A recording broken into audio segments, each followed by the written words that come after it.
Tell me a little bit about your study in layman's terms. So, for background, testosterone is a hormone that has both positive effects on the body and potential negative effects on the body. And as men age, normal aging, the testosterone levels fall. It's very similar to in women. Estrogen levels decline after they reach menopause. And with that comes certain side effects. So men tend to have less lean muscle mass. They tend to have more osteoporosis.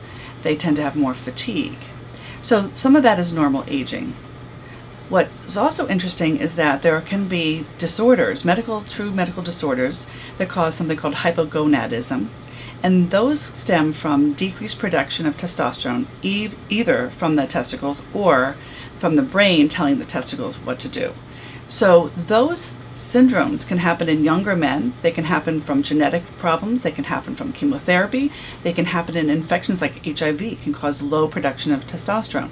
So there are many different things that can cause a real low testosterone that can have very negative effects on patients. Interestingly, there have been some small studies showing that low testosterone might increase cardiovascular risk. And what my current study is doing is looking at 600 men and who already have cardiovascular risk because they already have coronary disease, and following their testosterone levels over time for a period of 3 years to see whether their testosterone level impacts their risk of having a cardiovascular event, which is a heart attack or stroke. Because that's what the controversy is. In some men, having the low testosterone over time can have untoward effects on the heart and cause increased risk of heart disease. So the current question at hand is, if we replace these men with testosterone and we just replace them up to their normal levels, will that have a good effect on their cardiovascular health, or will that have a negative effect? And interestingly, it's twofold. So in some men, I think it will have a very positive effect if we replace their testosterone. In other men who might have other risks, it might be harmful. And what we're seeing from early studies in the last couple of years is that there might be a signal that in certain men, taking testosterone therapy might have a negative effect.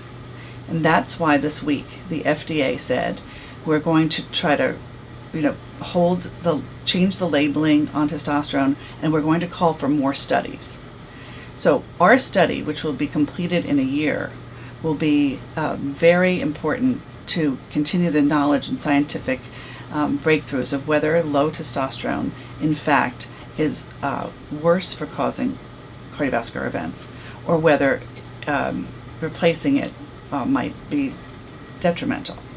Granted, it's a small study, but can you make a correlation to the general population based on your study? No, I can't even talk about any preliminary results of our study yet because we don't have them published. But what I can say is that men with low testosterone are more likely to have something called metabolic syndrome. So they develop abdominal obesity, and that leads to increased risk of diabetes and insulin resistance. It also increased risk of sleep apnea. So by going down that pathway of abdominal obesity and diabetes, it puts patients with low testosterone at higher risk for cardiovascular events. What I think is important is that physicians make sure before they prescribe testosterone that, number one, that the testosterone levels are truly low and that the patients have symptoms that are consistent with hypogonadism.